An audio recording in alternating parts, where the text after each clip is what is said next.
কাছে যারা পরিমাণ কিচ্ছু পাওয়ার আশা করবেন না। একটু আশা করবেন আপনি কষ্ট পাবেন। কারো কাছে কোনো আশা করতে যায় না, শুধু আল্লাহর কাছে আশা করেন। সমস্ত কাজের প্রতিদান আল্লাহর কাছে চান, পরকালে আপনি সুখে থাকবেন ইনশাআল্লাহ। শেষ হাসি আপনি হাসবেন ইনশাআল্লাহ। এছাড়া আমি কোনো সলিউশন দেখি না ভাই। আমি কলিজা থেকে কথাগুলো বললাম আপনাকে, আর যে কথা কলিজা থেকে বের হয় সেই কথা আপনার কলিজার মধ্যে আঘাত করবে ইনশাআল্লাহ। সব কাজ শুধু আল্লাহর জন্য করেন, কেউ আপনার আপন না। আল্লাহ ছাড়া কেউ আপনার আপন নয়। আপনি ভুল করবেন যদি আপনি অন্য কাউকে আপন মনে করেন। আপনার পলিটিক্যাল লিডার, আপনার প্রশাসনের স্যার, আপনার পরিবারের স্ত্রী, আপনার সন্তান, হাবি হাবি যা যা আছে, যদি মনে করেন আমার আপনজন, আপনি ভুল করবেন। সবাই সবার স্বার্থ চেনে, সবাই সবার স্বার্থ চেনে। শুধু আল্লাহ আপনাকে নিঃস্বার্থভাবে ভালোবাসেন। আল্লাহ পাক স্বার্থ চান না। সারাটা জীবন পাপ করে থাকলেও একটা বার দাঁড়িয়ে খালি বলেন আল্লাহ আস্তাগফিরুল্লাহ ওয়া আতুবু ইলাইহি। মন থেকে বলেন আল্লাহ আমি ভুল করেছি, আল্লাহ আমাকে মাফ করে দাও। এক মুহূর্তের মধ্যে আল্লাহ পাক আপনার সমস্ত গুনাহগুলোকে নেকিতে পরিবর্তন করে দিবেন ইনশাআল্লাহ। আল্লাহ ছাড়া কেউ নাই আপন। আল্লাহর জন্য খালেস করে ফেলেন নিজেকে, তার দিনের জন্য চেষ্টা করেন। তার দিন আজকে অবহেলিত, তার দিন আজকে অপদস্থ। সারা বিশ্বের বুকে আজকে মুসলিমরা নির্যাতিত, নিপীড়িত। দিনকে এগিয়ে নেওয়ার জন্য কিছু করেন। আপনার ক্ষুদ্র ক্ষুদ্র প্রচেষ্টা ইনশাআল্লাহ আগামী দিন ইসলামের বড় বিজয় নিয়ে আসবে। দিনের জন্য খালাস করে ফেলেন নিজেকে। আপনার সময় আছে এখন, জ্ঞান অর্জন করেন, জ্ঞান অর্জন করেন, পড়াশোনা করেন, আলেম ওলামার কাছে গিয়ে ক্লাসিক্যাল বইগুলো পড়েন, প্রজেক্ট রেডি করেন, দাওয়াতি কাজ করেন, বই লিখেন, বক্তব্য দেন, দিনের জন্য করেন। আপনাকে আপনার দুনিয়া আল্লাহ গুছিয়ে দিবেন ইনশাআল্লাহ। দুনিয়া আল্লাহ গুছিয়ে দিবেন ইনশাআল্লাহ। আপনি দিনের জন্য খালাস করে ফেলেন নিজেকে, আল্লাহর দিনের হয়ে যান। এবং দুনিয়া যে কাজগুলো করবেন শুধু আল্লাহ সন্তুষ্টির জন্য করবেন, কারো কাছে কিচ্ছু পাওয়ার আশা করবেন না। দেখবেন ইনশাআল্লাহ আপনি সুখে থাকবেন। একটা পর্যায়ে গিয়ে নূহ আলাইহিস সালামকে বলতে হয়েছে রব্বি আন্নী মাগলুবুন ফান্তাসির। আল্লাহ 950 বছর দাওয়াত দিলাম, মানুষ কথা শোনে না, মানুষ শোনেই না। 950 বছর দাওয়াত দিলাম, আল্লাহ আমার পরিবারের লোকও কথা শোনে না। আল্লাহ আমি পরাজিত, তুমি আমাকে সাহায্য করো। একটা পর্যায়ে গিয়ে লূত আলাইহিস সালামকেও তার স্ত্রী সন্তান ছেড়ে চলে যেতে হলো। একটা পর্যায়ে গিয়ে ইব্রাহিম আলাইহিস সালামকে তার বাবাকে ছেড়ে চলে যেতে হলো। একটা পর্যায়ে গিয়ে আসহাবুল কাহফকে সমাজ থেকে চলে যেতে হলো দূরে। একটা পর্যায়ে গিয়ে মুহাম্মদ সাল্লাল্লাহু আলাইহি ওয়াসাল্লামকে হিজরত করে চলে যেতে হলো, সাথে কেউ ছিল না। আল্লাহর জন্য ভালোবাসা, আল্লাহর জন্যই বিচ্ছেদ। ইতিহাস তাদেরকে ভুলে যায় নাই। তো একটা পর্যায়ে গিয়ে মানুষ যখন আর পারে না, তখন প্রয়োজনে একা আল্লাহকে নিয়ে থাকতে হয়। এটাই আল্লাহ পাকের মারিফতের সর্বোচ্চ লেভেল। আল্লাহকে নিয়ে থাকেন, ইনশাআল্লাহ আপনি ভালো থাকবেন। রাসূলকে নিয়ে থাকেন, ভালো থাকবেন। তার সুন্নাহকে নিয়ে থাকেন, ভালো থাকবেন। তার দিনকে নিয়ে থাকেন, দিনের জ্ঞান অর্জন করেন, দিনটাকে প্রচার করার চেষ্টা করেন, দিনটাকে প্রতিষ্ঠা করার চেষ্টা করেন। দিন প্রতিষ্ঠা করলে কারো কোনো ক্ষতি হবে না। শৈথিল্যতাবাদী হবেন না, আবার চরমপন্থী হবেন না, জঙ্গি সন্ত্রাসী হয়ে যাবেন না। মধ্যম পন্থায় দিনটাকে নিয়ে এগিয়ে যাবেন, মধ্যম পন্থায় এগিয়ে যাবেন, ধীরে ধীরে সবরের সাথে। একটা লেকচারে বলেছিলাম, আমাকে 3টা নসিহত করেছিলেন একজন আলেম। বলেছিলেন প্রথমে জ্ঞান অর্জন করো, 1, 2, তারপরে তুমি ধৈর্য ধরা শিখো, আর 3 সাহসী হও। ভীরু কাপুরুষের জন্য জান্নাত নয়, তিনি বলেছিলেন। অতএব এভাবে চিন্তা করলে আপনি ইনশাআল্লাহ দুনিয়াতে ঠকবেন না, বা দুনিয়াতে ঠকলেও পরকালে আপনি জিতবেন ইনশাআল্লাহ তাআলা। পরকালে আল্লাহ পাক আপনার প্রতিটা কষ্টের প্রতিদান দিবেন ইনশাআল্লাহ আযজা ওয়া জাল্লা।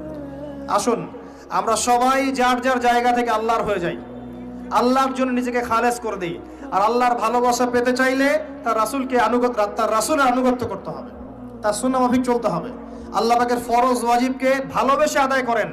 বিরক্ত হয়েন না, নামাজের আজান হচ্ছে বিরক্ত হয়ে যায় না। ভালোবেসে নামাজে যান, যে আল্লাহ আমার কাছে একটা ইবাদত চেয়েছেন, আমার রব, আমার সৃষ্টিকর্তা আমাকে একটা সুযোগ দিয়েছেন, আমার কাছে একটা ইবাদত চেয়েছেন, সিজদা চেয়েছেন। আল্লাহ আমার কাছে কি আর চেয়েছেন? তাওহীদ চেয়েছেন, সুন্নত চেয়েছেন, হালাল খাই এতটুকু চেয়েছেন, সাধ্যমতো দিনের খেদমত করে এটা চেয়েছেন। আল্লাহ পাক আমার জন্য জান্নাত রেখেছেন, আমি আল্লাহর জন্য করব না? আল্লাহ পাকের কাজগুলো ভালোবেসে করেন, আল্লাহ পাকে কাছে পাবেন ইনশাআল্লাহ তাআলা। দেখবেন যদি আপনি আল্লাহর হয়ে যান, আপনি মনে মনে কিছু চাইবেন, হাত উঠিয়ে চাওয়ার আগে আপনার সামনে আল্লাহ পাক সেটা হাজির করে দিবেন ইনশাআল্লাহ। বিশ্বাস হচ্ছে না আপনার কথা, আমার কথা? আমার জীবনে শত শতবার এই ঘটনা ঘটেছে। মনে মনে চিন্তা করছি যে এটা দরকার, এটা হলে ভালো হতো, এমনকি এমনও চিন্তা করছি এটা খেতে ইচ্ছা করছে, সামনে গিয়ে দেখে হাজির। একটা কথা আমি মিথ্যা বানিয়ে বলছি না, আল্লাহর কসম। এমনও হয়েছে যে আমি মনে মনে চিন্তা করেছি যে এটা খেতে ইচ্ছা করছে, খেতে পারলে ভালো লাগতো, যেখানে গিয়েছি দেখি সেই বাড়ির মালিক সেটা সার্ভ করেছে। এমন একটা ঘটনা আপনাকে বলি যে আমি এক জায়গায় যাচ্ছি, জিজ্ঞাসা করছি যে কি রান্না করছে, বলছে খিচুড়ি রান্না করছে। ঠিক আছে, খুব খুশি, খিচুড়ি খাবো বাসায় গিয়ে। কোনো একটা কারণে রাস্তায় আমার একটা বিপদ হলো, বিপদ হওয়ার পরে আমি বাসায় যেতে পারলাম না, কোনো একটা জায়গায় আমাকে থাকতে হলো অল্প সময়। সেখানে আমার পরিচিত তিনি ভাই, সে আমাকে বলছে কিছু খেয়ে নেন। ঠিক আছে, কি আছে নিয়ে আসেন। খাবার নিয়ে আসা হলো, দেখলাম খিচুড়ি। কথা কি বুঝতে পারছেন? দেখে আমার চোখ দিয়ে এক ফোঁটা পানি পড়লো খাবারের উপরে, যে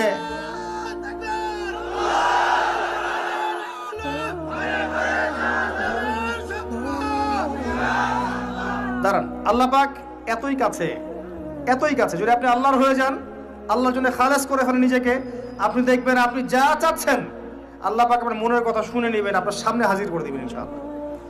কিচ্ছু ভাববেন না, আল্লাহকে ছাড়া কোনো দিকে ভাবার দরকার নাই।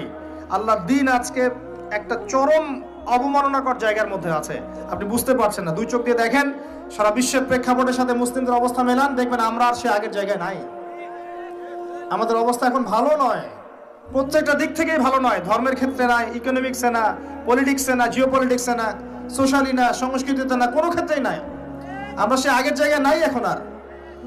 এই জায়গায় রিগেইন করতে হলে আমাদেরকে বেসিক কাজগুলো করতে হবে, আবার নামাজি হতে হবে, আমাদেরকে আবার রোজা রাখতে হবে, আবার দিনের খেদমতের চেষ্টা করতে হবে, কোরআন শিখতে হবে, আবারও সুন্নায় ফিরে আসতে হবে। ইনশাআল্লাহ তাআলা দেখবেন আস্তে আস্তে আস্তে আস্তে এমন প্রজন্ম গড়ে উঠবে যারা ইসলামের পতাকা নিয়ে সামনে এগিয়ে যাবে ইনশাআল্লাহ। আসেন, আপনাকে আমি পারিবারিক বিষয়গুলো আর বেশি বলতে চাচ্ছি না আজকে। আর একদিন ইনশাআল্লাহ আমি টোটাল লেকচারটাই আদর্শ ইসলামিক পরিবার এবং সমকালীন ফিতনাগুলোর উপর দিব ইনশাআল্লাহ। সামনে যান, ফিতনা আপনার অর্থনীতির মধ্যেও আছে। খুব কম মানুষ আছে আমাদের এখানে যারা অর্থনৈতিক জীবনে হালাল খাচ্ছে, ম্যাক্সিমাম সুদ খাচ্ছে, অনেকেই ঘুষ খাচ্ছি আমরা, অনেকেই দুর্নীতি করছি, অনেকে ঠকবাজি করছি, অনেকে মানুষের হক নষ্ট করছি না? কারো রিজিকে যদি একটা টাকা এরকম হারাম চলে আসে, এই রিজিক দিয়ে আল্লাহর ইবাদত করলে ইবাদত কবুল হবে না। খুব সাবধান। নবীজি আগেই বলেছিলেন সাল্লাল্লাহু আলাইহি ওয়াসাল্লাম, যে সুদ খায়, যে সুদ দেয়, যে সাক্ষী থাকে, যে লিখে রাখে, সবাই সমান অপরাধী। দিব্যি আমরা খাচ্ছি। নবীজি বলেছিলেন সাল্লাল্লাহু আলাইহি ওয়াসাল্লাম, যেটা মায়ের সাথে জেনা করার মতো অপরাধ এবং আল্লাহ এবং তার রাসূলের সাথে যুদ্ধ করার মতো অপরাধ, দিব্যি আমরা খাচ্ছি, দিব্যি খাচ্ছি, পরোয়াই নাই কোনো। এক দিরহাম সুদ খেলে নবীজি বলেছেন সাল্লাল্লাহু আলাইহি ওয়াসাল্লাম 36 বার জেনার পাপ হয়, 36 বার। দিব্যি খাচ্ছি, কোনো পরোয়া নাই। তবে আলহামদুলিল্লাহ এখন এই কথাগুলো শুনে অনেক মানুষ সুদি কারবার থেকে সরে এসেছেন, আমি জানি। আমি দোয়া করি মন থেকে আল্লাহ পাক তাদেরকে বেহিসাব রিজিক দান করুন। রিজিকের মালিক কে ভাই? আমি যদি মনে করি যে আমি সুদি কারবার না ছাড়লে আমার রিজিক কমে যাবে, তাহলে আমি মনে করছি রিজিকের মালিক আমি নিজেই, তাই নয় কি? আল্লাহর উপর তাওয়াক্কুল করে ছেড়ে দিয়ে দেখেন, আল্লাহ পাক আপনার জন্য আসমান জমিনের বরকতের দরজা খুলে দেবেন ইনশাআল্লাহ। বিশ্বাস করছেন না আমার কথা? রিজিক কার হাতে? সমুদ্রের নিচে কোটি কোটি মাখলুক আছে, কে খাওয়ায়? এই জমিনের উপরে কোটি কোটি কীটপতঙ্গ আছে, কে খাওয়ায়? আপনি কি 10টা হাতির দায়িত্ব নিতে পারবেন? এই শত শত হাতিকে কে খাওয়ায়? গবাদি পশুকে কে খাওয়ায়? জীবজন্তুকে কে খাওয়ায়? এই পৃথিবীতে কোনো মানুষ না খেয়ে মারা যেত না যদি তারা আল্লাহর বিধান অনুযায়ী অর্থনৈতিক জীবন পরিচালিত করত। যদি ওরা সুদ না খেত, সুদ খাওয়ার পর রিজিক কমে গেছে, আর তারা যদি যাকাতটা ঠিক মতো দিত, তাহলে দেখতেন দারিদ্রতা বলে কিছু থাকতো না। ধনী গরিব থাকতো, কিন্তু সবাই একটা সাম্যাবস্থায় থাকতো, কেউ একেবারে নিষ্পেষিত হতো না। কারণ যাকাত এবং ব্যবসার মধ্য দিয়ে টাকা পয়সা ঘুরতে থাকে, এক হাত থেকে আরেক হাতে যেতে থাকে। আর রিবার মধ্য দিয়ে টাকা পয়সা এক শ্রেণীর মানুষের হাতে চলে যায়, ধনীদের হাতে চলে যায়, আর গরিবরা আস্তে আস্তে দারিদ্রতার অতল তলে যেতে থাকে। আপনার অর্থনৈতিক জীবন ঠিক নাই, দেখবেন এখানে ফিতনার শেষ নাই। অন্যদিকে আসেন, আপনি সামাজিকভাবে দেখেন, সামাজিক জীবনে ফিতনার শেষ নাই। খেয়াল করে দেখেন, আত্মীয়তার সম্পর্কগুলো নষ্ট হয়ে যাচ্ছে। খেয়াল করে দেখেন, এখন টাকার জন্য সন্তান বাবাকে হত্যা করে, সন্তান মাকে হত্যা করে, ভাই ভাইকে হত্যা করে, বোন বোনকেও হত্যা করছে। প্রতিবেশীর হক আমরা দিতে পারছি না, আত্মীয়তার হক দিতে পারছি না।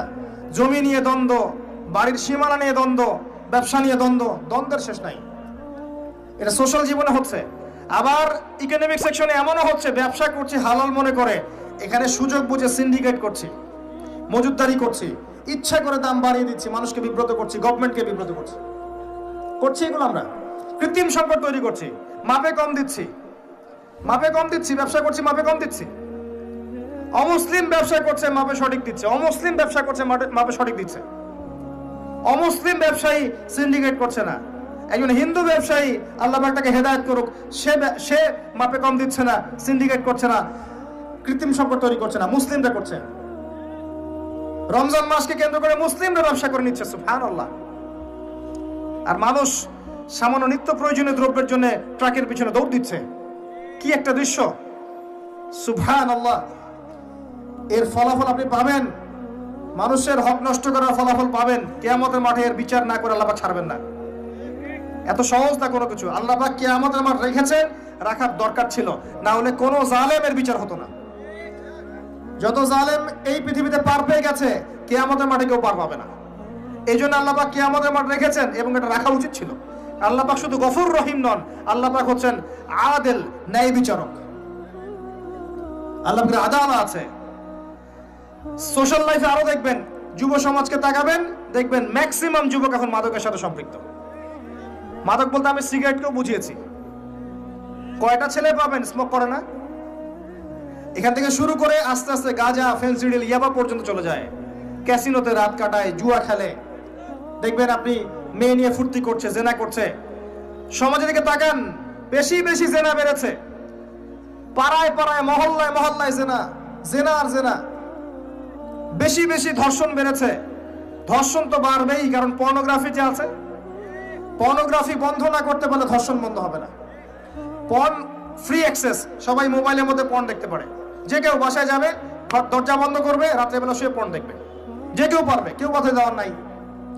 আর মনের মধ্যে তো আল্লাহর ভয় নাই, নামাজ রোজা হজ জাকাত তো নাই। পর্ন দেখবে, ভিতর থেকে পশু হয়ে যাবে। তখন একটা মেয়েকে তার কাছে মেয়ে মনে হবে না, গোশতের টুকরা মনে হবে। জি, যে ব্যক্তি পর্নাসক্ত, তার কাছে একটা মেয়েকে মেয়ে মনে হয় না। তার কাছে একটা মেয়েকে সম্মান দেওয়ার মানসিকতা থাকে না।